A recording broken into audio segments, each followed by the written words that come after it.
75 years later, the stories from inside this gate are no less haunting. The electric fences still standing from one of the world's darkest times, when families and children were lined up, brought here by the Nazis. In this piece of video, some of the youngest faces, the survivors, and we wanted to find them. My name is Tova Friedman. I was 5.5 when I arrived to Auschwitz. My name is Michael Bornstein, and I was 4 years old. I was 13 years old when my family and I arrived in Auschwitz. I was 11 when I arrived in Auschwitz. I'm Claire Hyman. I was 18 years old. My name is David Marks. I was 16. My name is Lois Flemholtz. I was 16 when we came to Auschwitz. For 75 years, they have quietly made new lives all over America, devoted to their jobs, to their families, to their history.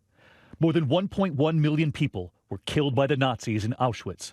Nearly 1 million were Jews. This is me. I'm 6.5. Tova is on the far left. You're pointing to your number here. Yes. Tova's mother, like so many others, tried to protect her daughter in the face of such evil. Your mother never lied to you. Never lied to me. From the very moment that I could understand, maybe I was 3 or 4 years old, she told me what's going on. She was doing it to protect you. She was doing it to protect me. In fact, when I see a German coming towards me, I am supposed to move to the side, give him right of way. Never, never, she said to me, face a soldier and see no eye contact. Don't look into his eyes. That's what she told me. She remembers the day, what her parents said. We're going to Auschwitz. The trains were waiting. The cattle cars were waiting. The noise was impossible, the screaming of the people, crying. People knew where they were going. And when they arrive at Auschwitz, she steps off the train. Soon, they are told to undress. Her mother, again, telling the truth. She said to me, if we're not perfect, she pointed to the crematorium. There was smoke. And I knew what she meant. I got undressed, and I remember I'm saying to her, how am I, Mom? How do I look? She says, you look great. She said, you'll be okay. I'll be okay. Tova and her mother are separated. So few children survived, but the ones who did describe the same crushing moment, the separation. Irene Weiss on the far left there, a scarf around her head. Her family brought in on a cattle car too. All of a sudden, the crowd moved, and we were up. Her family was next. Separation was like in 10 seconds. My mother and 2 little boys were immediately sent one way, and I suddenly realized that something very terrible happened to our family. She would never see her mother again, and she watched as women and children were sent to the gas chamber. The horrible, blood-curdling screaming and praying, and I blocked my ears with my fingers because of the incredible anguish. And soon it was quiet, and within a very short time, I could hear the train, the next train, and the next train. We want to see, when are we going to see our mothers? We want to see our mothers. Lois Flamholz pleaded for her mother, too. She says, oh, you want to see your mothers? You see the smoke over there? That's where your mothers are. They all went to the right, and they sent me to the left. I never saw the family again. It was everything in a rush. Each officer had a cane in his hand, and he said, mach das laus, make it fast.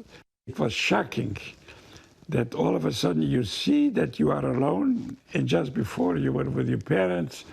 I never cried. There was nobody to cry to. Tova's tears were silent too, and she remembers getting the tattoo. What's your name? I gave her my name. She says, that's not your name anymore. Your name is 27,633. And she said, you have to memorize it. If you don't answer to this, you'll be shot. And to this day, you remember the number, 27,000. Yes. This is my number A17454.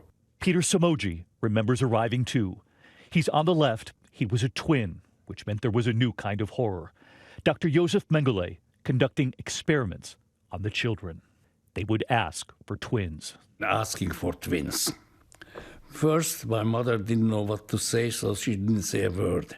Second time, she didn't say a word. Third time, she said, yes, I do have twins. And immediately, 2 soldiers grabbed us, and I had no chance, even the slightest chance, to say goodbye to my mother. And that's the last time I saw her.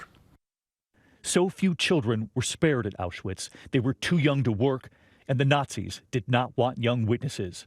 Tova remembers when it was her turn. I went to the crematorium. I remember I didn't mind because they gave us something delicious to eat in the morning. And I hear my name, and I said to myself, who knows my name? Must be my mother. Her mother, separated months before, sees Tova through the fence. She asks, where are you going? And I said, to the crematorium. And they started screaming. And I remember turning to the little girl next to me, and I said, why are they screaming? Every Jewish child goes there, so now we're going there. Tova arrives. Go down the steps, and then you open this door, and there's a gigantic room with a cement floor, and all around are hooks with numbers. And this is the announcement. Get undressed. Look at the hook, the number that you put in your clothes, because after you have the showers, you will find your clothes again. That's what they would tell the children before they were gassed. But suddenly, Tova remembers chaos, shouting. They order them to get dressed again. Something had gone wrong in the crematorium. She would walk back. And I hear my mother's voice again. My name. She says, what happened? And I remember saying it in a very loud voice. They couldn't do it this time. They'll do it next time.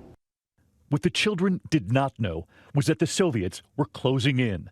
And so the Nazis began sending thousands on death marches. Some of the most desperate running toward the fences. The worst part was when you see people running to the electric fence. That was unforgettable scenery for us. But amid the madness, the chaos, Tova's mother finds her. They stay behind, hiding in a women's hospital among the bodies. Get in. So I got in without asking anything. And she maneuvered my face so that my breath was towards the floor. I don't know how long it took, but I heard Germans coming in, haraus, haraus, shooting, shooting. I could hear the boots. I always heard those German boots. I stopped breathing, and then moved on. The Nazis left, setting the place on fire. And then I smelled smoke. And then my mother took off the blanket and said to me, they're gone. Just those words, they're gone. You had survived. The survivors tell us they will never forget that day. I said to myself, finally, we are free. You have no idea what kind of a feeling is for an 11-year-old kid. And when they find David Marks, he, like so many of the children, was too weak to show any joy. We didn't have the strength to be happy or to greet them. You could hardly walk. We could hardly walk. January 27th, 1945. Right. The Russians liberated us. They came in. And from then on, you considered that day your birthday. Absolutely. And in that photo with Tova, on the far right, Michael Bornstein, who was in the infirmary. He survived too. And years later, they would meet. And he's about to turn the corner again. Hey, Tova.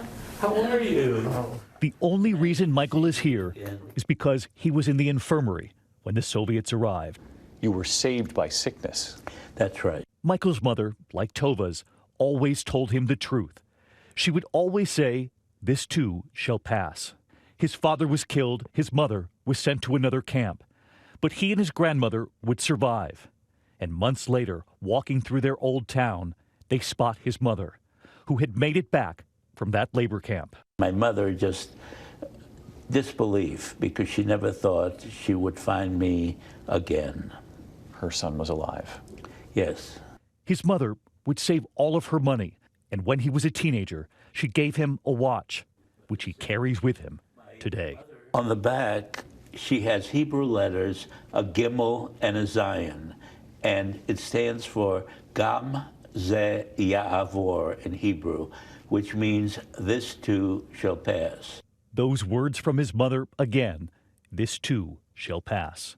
And 75 years later, the children in that image, Tova and Michael, together. Do you consider yourselves lucky to have found each other all these years later? I think it's a miracle. I think it I really think it's is. a miracle. Tova and Michael are going back to Auschwitz. So is David Marks, the carpenter. And so is Irene.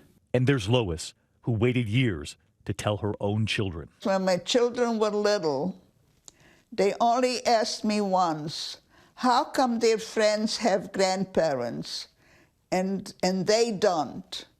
So I started crying, and my children never asked me another question. Now, Lois on the plane, going back. Oh, I didn't want to go back at all, but this is something different. This is a big And Claire Hyman, who always believed the only reason she and some of the other children survived was their strength. She thought even then, we must get out. I had the willpower. I had a lot of willpower. I said, we have to survive to tell the world what's going on. We have to do that. Otherwise, nobody would believe us. Peter is preparing to go back too. But this time he says he will not believe that famous sign over the gate, which means work sets you free. Arbeit macht frei means work makes you free. Don't ever believe it. Peter is going back because he says with every year that goes by, there are fewer survivors to tell their story. I came to the realization that within 10 to 15 years, there will be no eyewitness survivors to tell the story of the Holocaust as an eyewitnesses. People can come around and say, hey, it never happened. And here we are to say, yes, it did happen because we were eyewitnesses. When we come back, the children of Auschwitz return and what they find when they get there. This special edition of Nightline continues in a moment. Hi everyone, George Stephanopoulos here. Thanks for checking out the ABC News YouTube channel. If you'd like to get more videos, show highlights, and watch live event coverage, click on the right over here to subscribe to our channel, and don't forget to download the ABC News app for breaking news alerts. Thanks for watching.